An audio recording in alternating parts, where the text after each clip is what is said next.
Buongiorno Marco, come stai?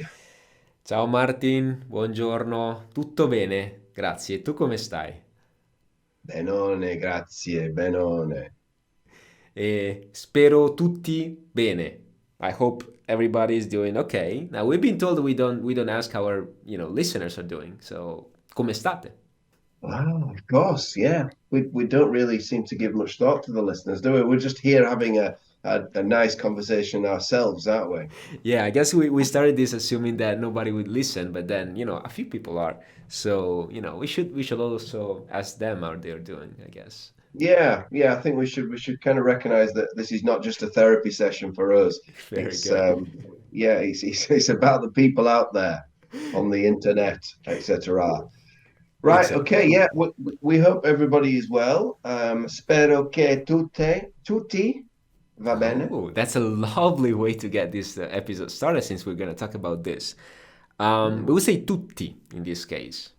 mm. So, Tutti. sì, spero che tutti stanno bene. And we do not know that stanno, but we know io sto bene. We know come stai, and that stanno is for they. We'll talk more about this today. Excellent. I can't wait. Episodio 7. Episodio 7, or if you remember, settimo episodio. Settimo episodio. Very See, I good. remember.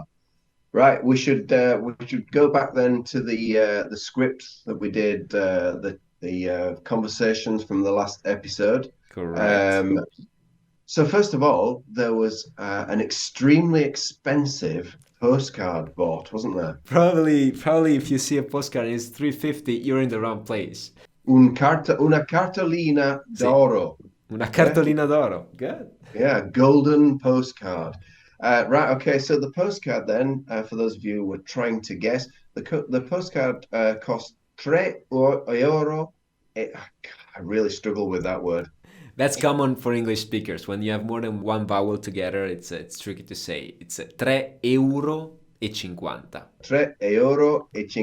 Very good. €3 and 50 cents, I Correct, yeah. guess. We don't need to say centesimi. We were saying in the past, talking about money. 50 Mm. without anything is pretty obvious. I mean, it's not going to be 3 euros and 50 apples. It's going to be cents. Hmm. That will be an interesting thing. Yeah, okay. So 3 and 50. What was the repeated phrase used at the end? The phrase was "buona giornata," Very and I good. think that's a really quite a nice thing to know, isn't it? That. Yes, and this is kind of so we know buongiorno, right? Buongiorno is the Mm, obvious way to say good day, good morning. mm, But honestly, you say that when you meet someone. When you leave, you don't say buongiorno as much as buona giornata, which is the same thing. Giornata is basically the same as giorno. But when you leave, you tend to say giornata more than giorno. I don't know why, but we do that. mm. I do try to use this whenever I leave a shop or whenever I leave a hotel. Or I always try and say "Have a good day." Yeah, that's generally It's speaking good. And you can say buongiorno. Nobody's going to bash you for that. They're not going to scream at you, that's not the correct way to say goodbye. No, obviously, that's fine. But you might hear buona giornata as opposed to buongiorno when you leave or when the other person leaves. And, that's why. it's a bit like I guess when in the US it's used quite a lot, isn't it? Have a nice day. Yeah, That yeah. kind of sentiment when you're leaving someone. So buona giornata or buona serata as well. You would say in the evening, wouldn't you? Buona serata as well, correct, as opposed to Or maybe buonasera. after 2 o'clock. After two, yeah, as we were saying, it's the easiest thing is say buongiorno or buona giornata until 2 o'clock, 2 p.m., and then you say Mm. buonasera or buona serata. Skip the pomeriggio, the afternoon altogether, so that you have one less word to worry about. Yeah, who cares about the afternoon? Now, Right, and then the second conversation was when I met a very tired Marco. oh yeah. He was molto stanco, hmm very tired. Yeah, that was what was wrong with him. He'd been out running too much, too tired. And so, how do we say see you tomorrow? How do we say see you tomorrow, Marco? Well, in Italian, we say something that is closer to until tomorrow. We say a domani. A domani. So we do not have We've that all, si, or we don't have a verb, as a matter of fact. We just say to tomorrow or until tomorrow. Well, but we use adopo, don't we? See you Adopo, later or correct? after. Correct is the same idea. See you later. See you after. Very good. Okay, well, I noticed that you've entitled this episode Maschile o Femminile. And so far we've been talking a little bit about culture and things happening, and I think that we need to discuss grammar. And at least I think people should be aware of what's going on, even if they get it wrong. A lot of people tell me when they study, I don't care about getting things perfect. I care about being understood, which I agree is the correct thing to do. You do not care about being perfect as much as being understood, but you should at least be aware of what is going on, because that will avoid confusion. And confusion is what you want to avoid when you speak.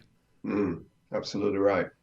Great. Well, then, which noun shall we pick on to begin with our explanation of using masculine, feminine, and singular and plural? Then? I think that a very good place to start is the word bambino. That's good. Bambino. I always thought was baby, but also it can be used for child, can't it? Sì, bambino it can refer to basically any child, which could be very young, newborn, but it could also be, I would say, up to 10 years old. And then we change to maybe ragazzo. Right. Okay. So this is a little bit like the morning ending at 2 o'clock and then becoming the evening. You're a baby until you're 10 years old, and then you're a ragazzo. Correct. Generally speaking, if you say the word bambino to a teenager, they will get a bit offended, because that's, almost patronizing to them. They're not bambini anymore, they're ragazzi. Okay, well, you touched on it there by saying bambini. You changed it. Why did you change it, Marco? I'm Tell us. sorry, it was a mistake. It was not a mistake. Well, here's the thing. In English, we have no masculine, no feminine. We don't care about something is a he or a she. We only have the plural, and usually we do the plural by adding an S. So, for example, if we have one pen, we have two pens. That's what I've been told a few years ago. I don't know, there are a few exceptions to the rule, obviously, but that's the general rule of singular plural. In Italian, it's slightly trickier, because what we do is we do not add, we change. We change the last letter. So instead of the plural of bambino being bambinos, for example, which might work in Spanish, is going to be bambini with an I. Bambini. So Okay. it goes from bambino, one bambino, uno bambino, and then it's due bambini. Sì, it's un bambino, due bambini. Un bambino, due bambini. Yes. We've not talked about uno, una, un, and so forth, but suffices to say it's un bambino for now. We'll maybe talk about it later on. Yeah, I'm just going to go slightly off track here and say that one common thing that winds me up in England is when you go into a sandwich shop and they advertise that you can have, would you like a panini? And That is. clearly, I want to correct them and say, actually, no, I'd like a panino. Yes, that's a long time fight of mine, but it's a lost cause, Martin. I can tell you already.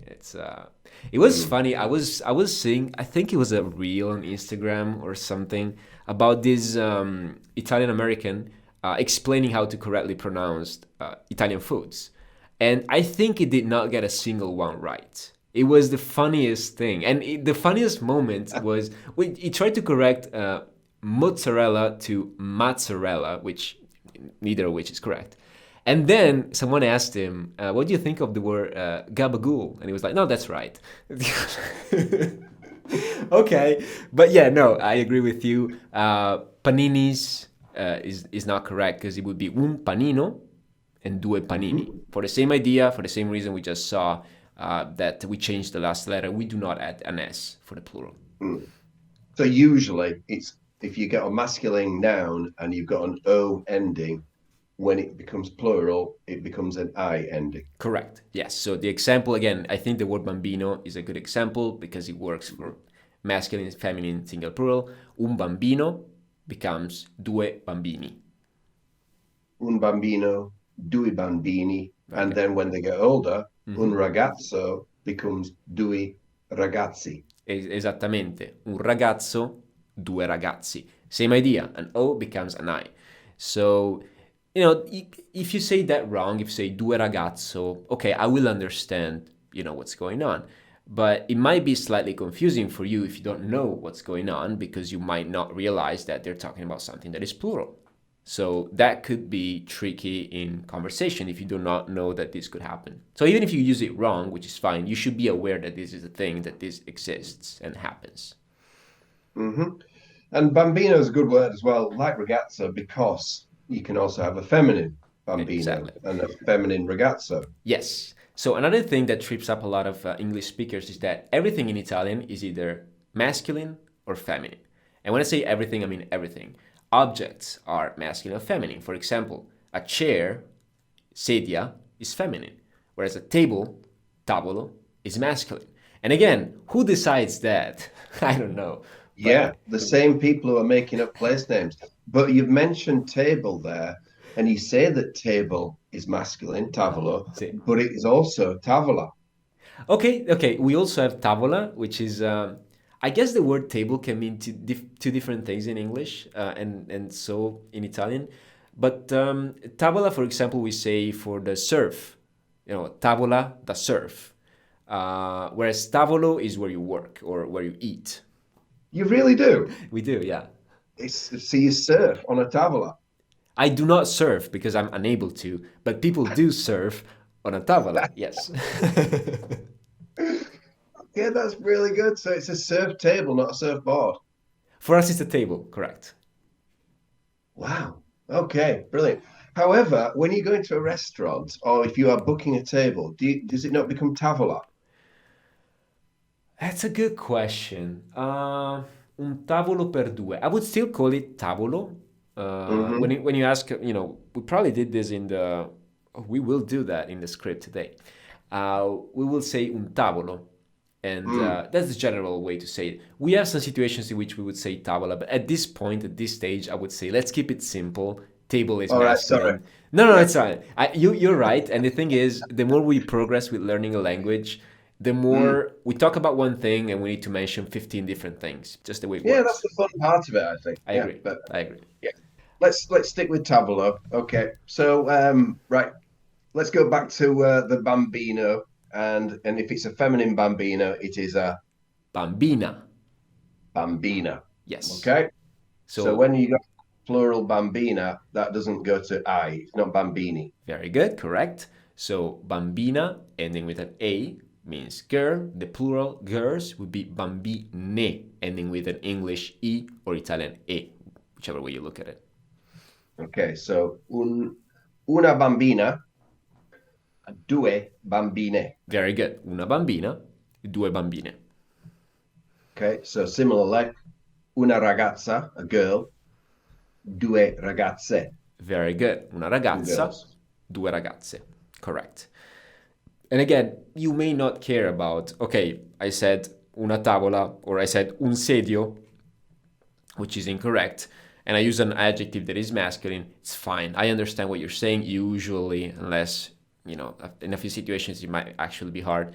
But if you don't know and someone is saying bambina and you think it's a bambino, there might be some obvious, misunderstanding happening. So you should be aware of this rule, even if you cannot 100% use it correctly.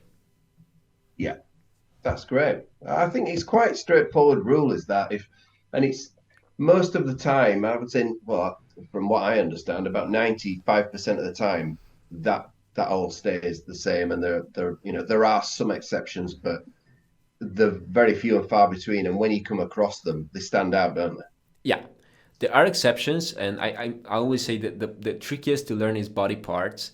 And not only in Mm, Italian, but even in English, if you think about it. One tooth yeah, and two teeth. Why? yeah. 1 foot and 2 feet. Yeah, Correct. So it's yeah. it's fairly common, and in Italian it's the same thing. But generally speaking, it's very straightforward. The only exception that I would bring up at this stage is that some nouns will end with the letter E or Italian E in the singular. An example could be la canzone, La canzone. very good, which means the song. And in this case, you do not know if it's a masculine or feminine. Well, you know because la is feminine, but if you just hear the word canzone, you do not know if it's masculine or feminine. That's the only thing that I would say is rather common and slightly confusing. But if a word does end in an E, though, as a plural, it will also have an I, won't it? Correct, yes. So la canzone will become le canzoni. So Hmm. regardless of whether it's masculine or feminine, because canzone is feminine, but we have nouns ending in E that are masculine. An example could Hmm. be il cane, the dog. Their plural will still be ending with an I. So le canzoni, I cani. Yeah. So yeah, cane and cani, canzone, canzoni. Yeah. Yeah. Televisione, Televisioni. televisioni. There you go. Yeah. Yeah. Okay. The good thing about Italian is that rules are hard, but then we're pretty Mhm. good at sticking to them. Well, with grammar, when it comes to culture, we're not the best at sticking to rules. But when it comes to speaking, once you know what's going on, it's very straightforward. Yeah, yeah. And as I say, there are exceptions, but when you come across them, they stand out. Like problem, you would expect because it ends in an A, problema, that would be feminine, but it's il problema. Sì, il problema, and therefore the plural becomes I problemi. There are exceptions, and usually in this case, fun fact, it's the Greeks' fault. It's not the Romans' fault. Ah, right, of course, yeah. Yes, because in Italian, as in English, we have quite a lot of issues that come. We have quite a lot of words that come from Greek, Mm. and these words usually have some issue, when it comes to singular, plural, masculine, feminine. So it's a fairly, it happens. It's not common, but it happens. Yeah, okay. I'll just again, I think that it's just worth mentioning that in general, you can stick to these rules, but there are exceptions, and when you come across them, you just have to remember them on a case-to-case basis, don't you? Correct. And Yes. we know that problem is a problem word. That's how I remember it. Um, Good. yeah. Um, yeah, great. Okay. Anything else that you want to mention with these things? Well, I think I don't want to get I don't want this place to be about grammar because I know grammar scares a lot of people. But we talked about nouns. Mm, Nouns. We examples would be cane, problema, bambino, ragazzo.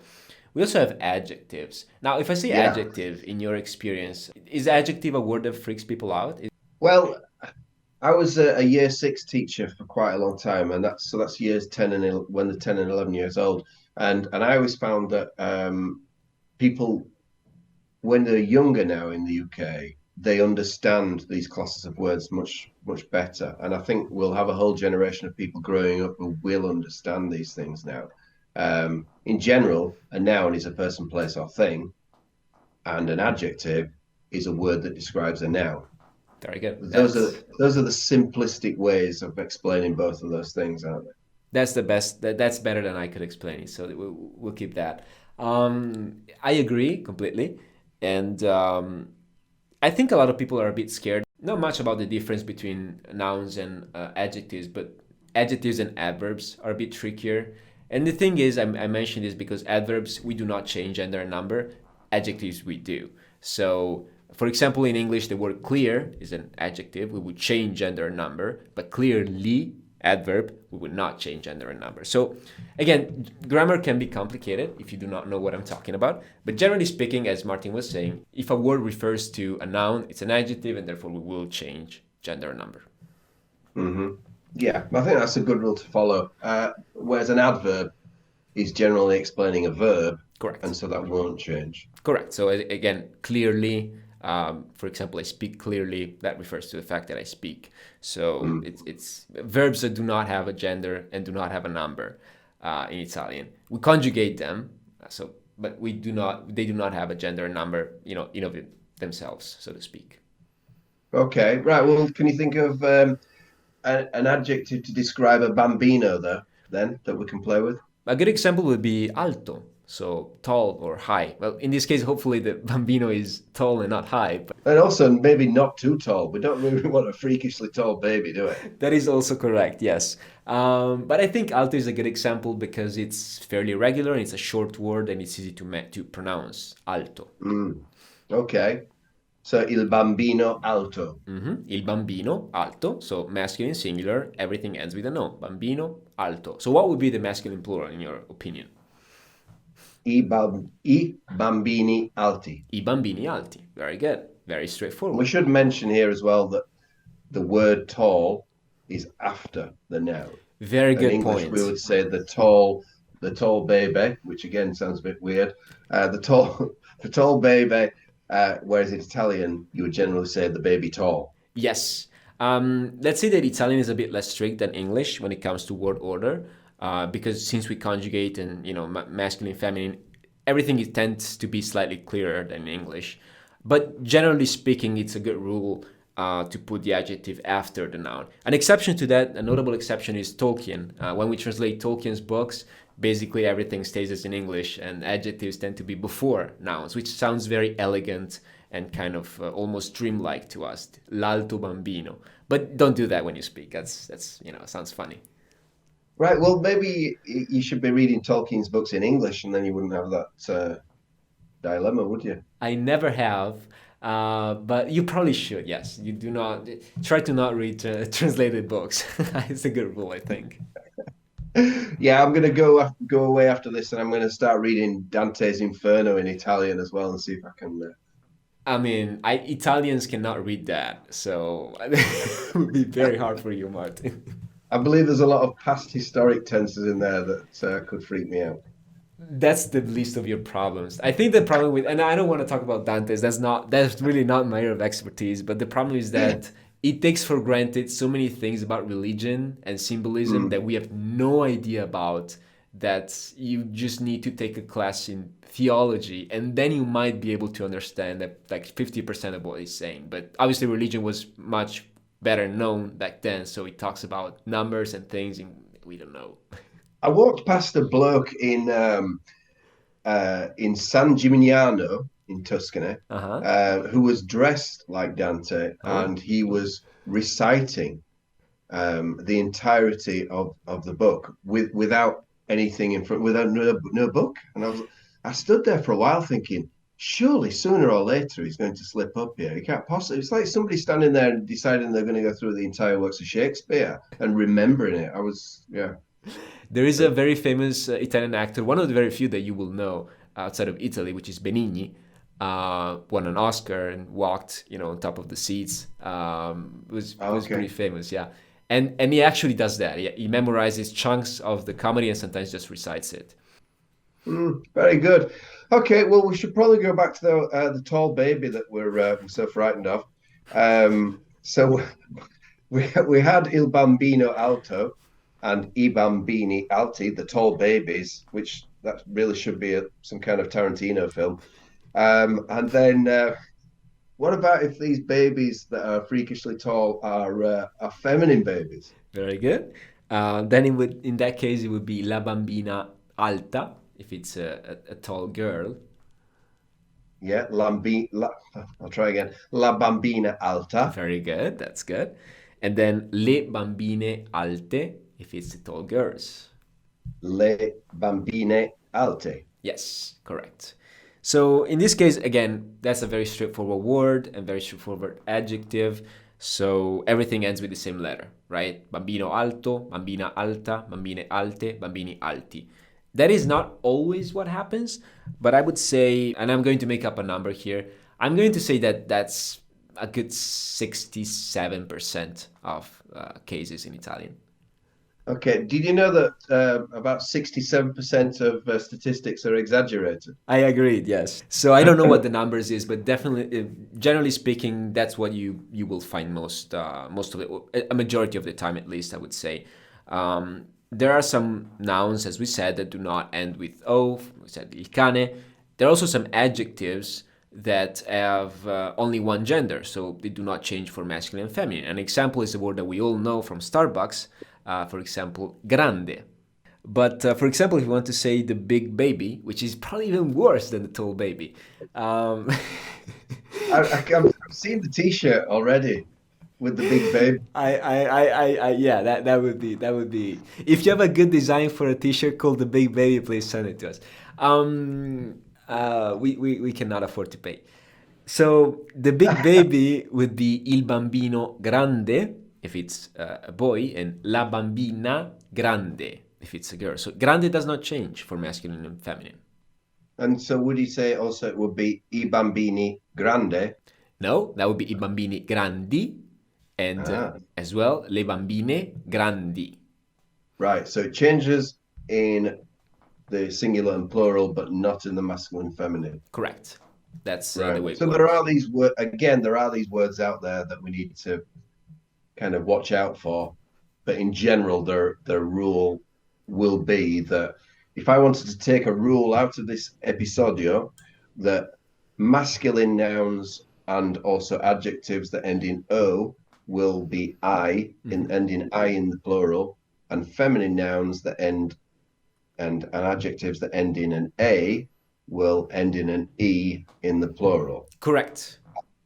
Yes. And if there is a noun that ends in an E, or also an adjective that ends in an E in the plural, that will end in an I. Very good. That's probably better than I could have said it. And I also add one thing to kind of move away from grammar here. When you learn a language, there are two different things, which is your active knowledge and your passive knowledge. Now, your active knowledge is what you're able to say and use. So your passive knowledge is what you can understand. So obviously, you can understand things that you cannot use, right? So if you never learned the verb andare, you may not know that andate means you guys go, but you may be able to understand it because you heard it a couple times, so you don't say it, but you kind of are aware of that. So I think that when it comes to masculine, feminine, singular, plural, if you can use it, so if it's your active vocabulary, great. But if it's not, at least it should be in your passive vocabulary. You should be aware that this is a thing. You should be aware that grande means big and grandi means big in the plural. Because again, it might cause confusion if you don't. And if you're learning a language, your main goal is to communicate. And to communicate means to avoid confusion. Yeah. Yeah, that's great. I like that. That's good. The active and passive knowledge. I think it applies to everything, but especially in languages. And I think in general, when we're learning a language and we're going to visit places on holiday or for work, we will understand a lot more than we actually use. So that's a great explanation, that Marco. Definitely, and especially classes of words. For example, I think of medical words. They're basically the same in most languages, at least most Western languages. So you might not know how to say dentist, but it's very similar. You might not know how to say a specific word or the name of a bone or of a muscle, but chances are it's going to sound very similar in Italian and in Spanish and in French. So if you hear it, you might be able to tell what that is. But obviously, if I ask you, how do you say that specific muscle in Italian, you have no idea. And, I have no idea how to say it in English. But if I hear it, I know what that is because I know how to say it in Italian. It's very, very close. So that's always going to be the case. If you speak a language for 20 years, as I do with English, you're still not going to know everything. But you're going to understand most of what you hear. Okay, Marco, then I think that will do it for today. Yes. Grazie mille. Grazie a te, Martin, e grazie a tutti e a tutte. A tutte, sì, a tutte. Tutto, tutti, tutta, tutte. Very good. That adjective works normally, so yes, correct. We are going to hand you over to the conversation for today now. Yes. And then please, if you would like to let us know if you've got any answers for the conversation, pop them onto Twitter. That's at ItaliAndiamo on Correct. Twitter, or just with a hashtag if you want. Either way works for us. We'd love to hear from you. If you've got any suggestions of things you'd like us to talk about or not talk about, we'll take the criticism, won't we, Marco? Yes, because otherwise next time we do the subjunctive, and I don't think anybody wants that. No, I'm sure they absolutely don't. Yeah, if you're out there and you're a Roman or a Greek and you want to complain about anything, Feel free. Feel free. Yes, yes, we will read complaints from anybody, even from Romans. Yes. Ok, grazie Marco e alla prossima. Alla prossima, Martin. A presto. Ciao. Buonasera, benvenuto. Da dove vieni? Buonasera. Vengo dall'Inghilterra. E tu? Io vengo da qui. Anche tu vai all'evento? Sì, anche io vado. A che ora inizia? Credo alle 5 o forse 5 e mezza. Non ricordo. Ho capito. Ci vediamo lì. Ciao. And the question there is, what time does Martin think that the event begins? Buonasera, signore. Benvenuto. Buonasera. Avete un tavolo per due? Avete prenotato? No, non abbiamo prenotato. Ok, vediamo. Sì, il tavolo 54, in fondo a destra. Nel giardino? No, in fondo a destra, nella sala. Andiamo. So, what table was assigned to them? And where is their table?